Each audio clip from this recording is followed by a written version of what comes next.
Hello, paddlers. Welcome to another Coffee and Talk. And today we're going to be talking how do we see the U.S. paddle market evolving in the next 3 years. Today we're having coffee at the Padel Club. Yeah, with a little bit of gossip. I like it. Wow, 3 years, huh?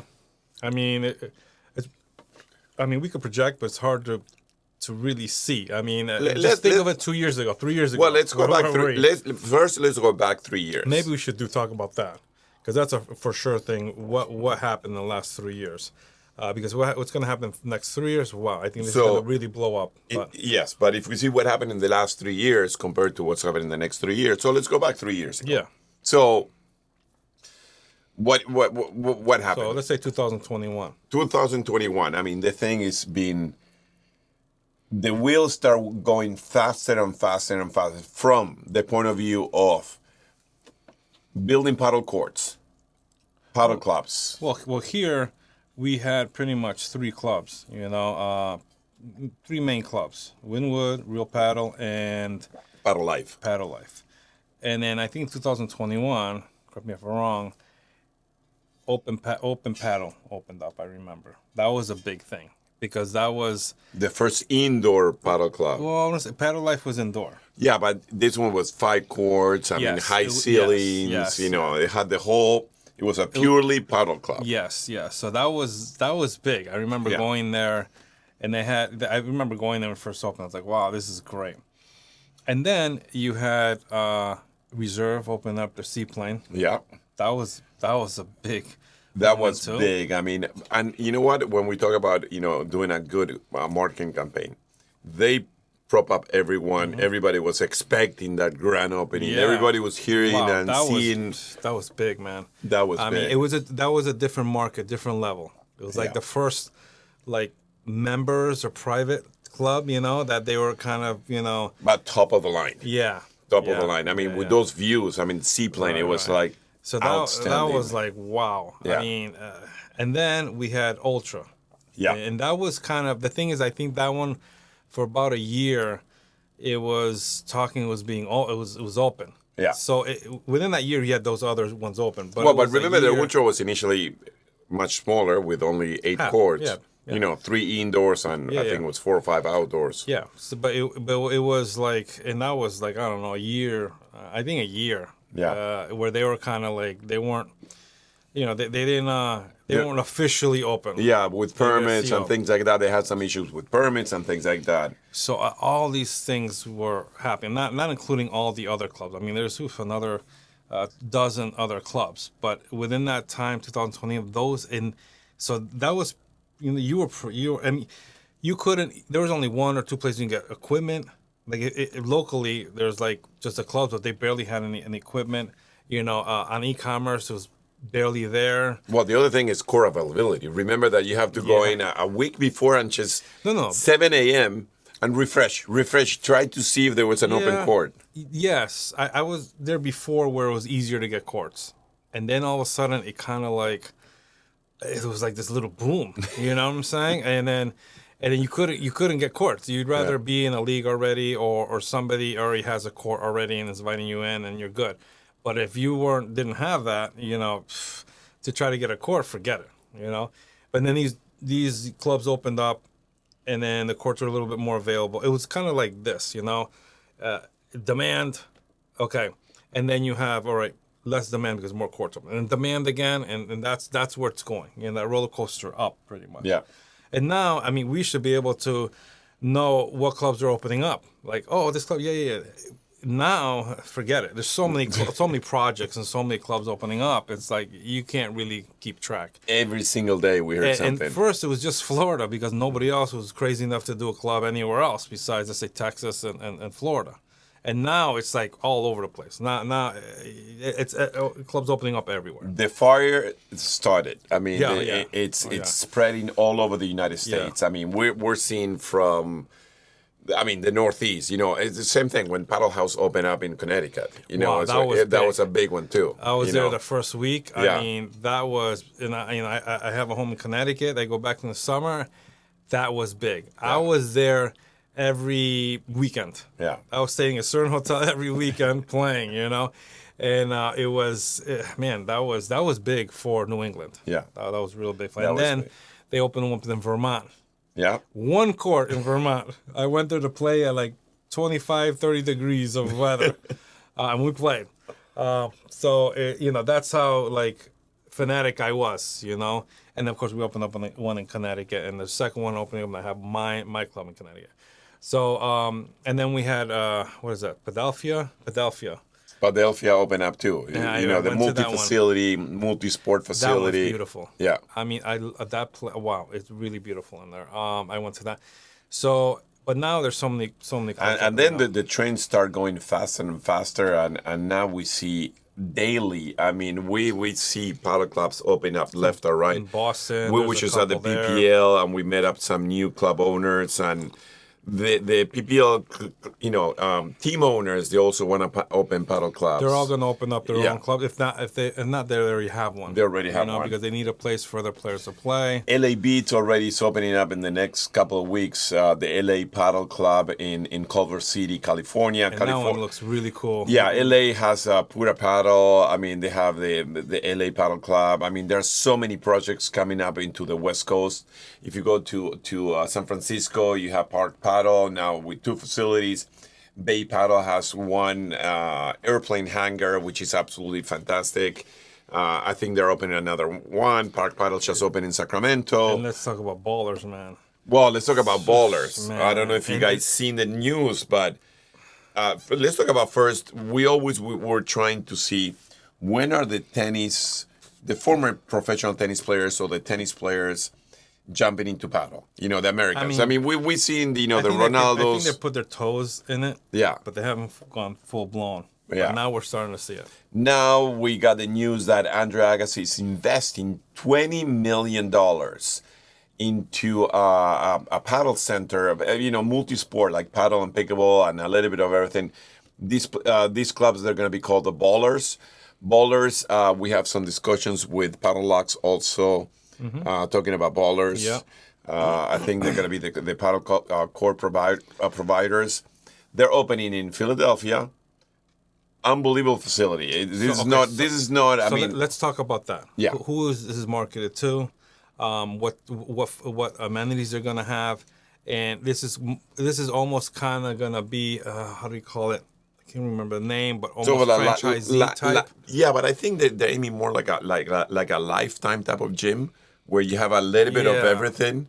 Yeah, you know what I mean. They have pickle, they have paddle, but it's big, and they have a lot going on. Yeah, kind of like an LA Fitness type of deal, and they're the same everywhere that you go. Yeah, kind of like a franchise, but they look sick. I mean, they're saying they're going to open 50 facilities. I know. That's pretty ambitious. So they're there to try to dominate the mainstream. The racket sports market. I mean, they're focusing only in paddle and pickleball in the racket world, and then they're going to have gyms and restaurants and all that. The first one is going to be in Philadelphia. Then they're moving up to Boston. We already saw the renderings in Boston. It looks amazing. Oh my God, dude, it looks so cool, man. And then we have the rumor that they're landing in Miami. Miami is going to be oversaturated with... That's going to be interesting. So the thing is, I think they're going more mainstream, more American, more trendy, more fun, more like experience. Yeah. What we're accustomed to is not that much of experience. I mean, it's more of like you want to play competitive, and you're there. You may have coffee and beer. You might have certain things, but not like an experience. Like if you go to... I don't know how to explain it. Like when you go there, you're like, "Wow, this is great." It's sort of like an Equinox on steroids. Yeah, you know what I mean. Yeah, where they have like that, a little bit of everything. I mean, we can't wait to interview them and do a club review as soon as they open. I mean, it's so this one is the big daddy of all. So you ask, what are we going to in 3 years? Can it be that? Can it be them dominating the actual American market? Because right now you open up these clubs. And you're seeing, a lot of South Americans and Europeans play, but can you get the American market, like the pickle players? And I think that's maybe where their market is. I think the beautiful thing is going to happen with paddle, like it's already happening in Spain and Argentina and Italy and France and all that. That you're going to have a menu for all different tastes.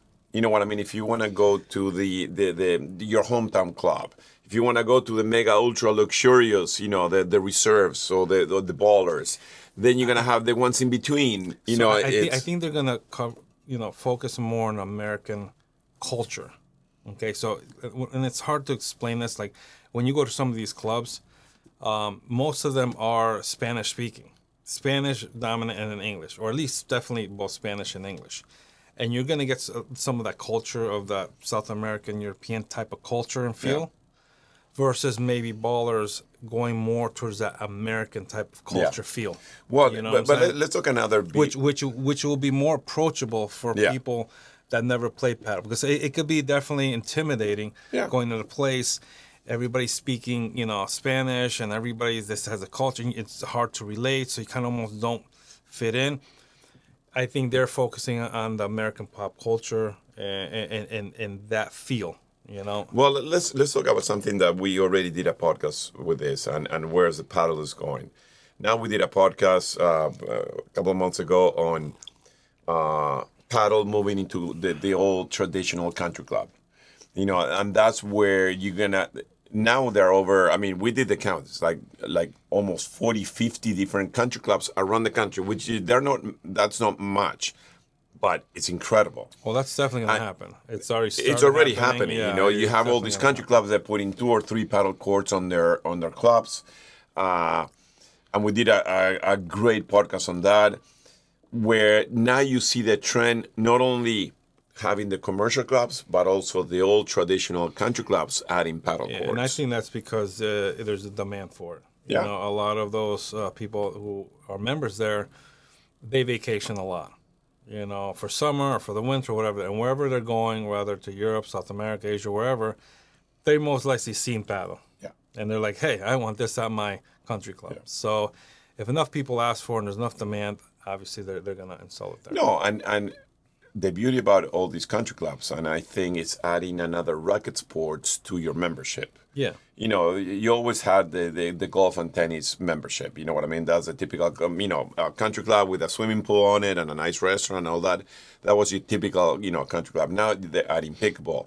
Now they're adding paddle. So now it's becoming a racket club, not just a tennis club, which is going to be showing the sport and showcasing the sports much more, and making the American culture more aware of the sport, which I think it's already happening. We interview a guy from Kansas City that he has a club there.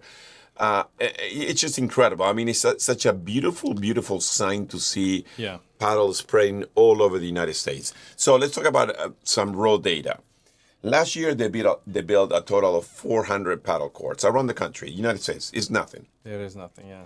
This year, as of March, we're already in July, they had orders for almost 1,300 paddle courts. These are from data from paddle court manufacturers, all of them. So you're talking about from 400 to 1,300. It's going to be close to 2,000 paddle courts. Now, if we divide that, let's say, each club has, or each commercial club will have five paddle courts. You're talking about 300 plus clubs popping up everywhere. Let's give and take that some of these courts are going to go to country clubs and existing clubs and things like that. That's huge. I mean, if you're talking about a couple of hundred new paddle clubs spreading all over the United States, that's an amazing sign. I think it's even going to be bigger because we're heading north, up when it comes to new clubs opening up. So that was March. We're in June. I guarantee you that number's even higher. Oh, yeah. And then by the Q3, the Q3 is going to be even higher. Or beginning Q4. So I mean, well, we're talking. I mean, at the PPL, we were talking to the Adidas guys, and they were saying that they saw that sign. I mean, they are the official paddle court for the PPL, the Adidas paddle court AFP. And that's just Adidas. That's only Adidas. We have all the other companies, the Horset, Padel Gals. I mean, these. I mean, it's definitely growing. We are on that scale of going up for sure. And this is going to be humongous, tremendous. We don't have. I mean, we should have this coffee and talk at the end of the year to have the raw data. Yeah.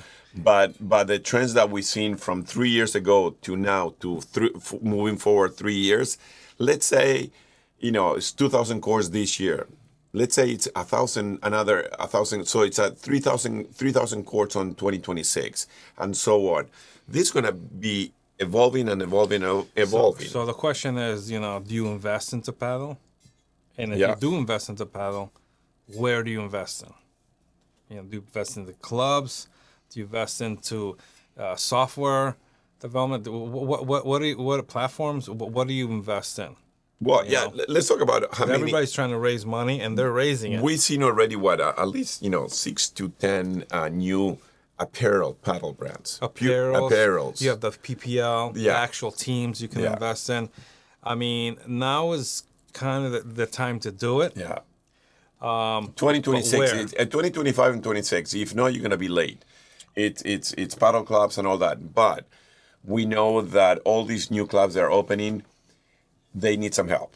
They're a little bit lost. They're getting. Well, okay, that's the other part of investing. Where are you going to invest in? Which club are you going to invest in? I mean, I think it's safe to say if you do small units in different areas, right, within the industry.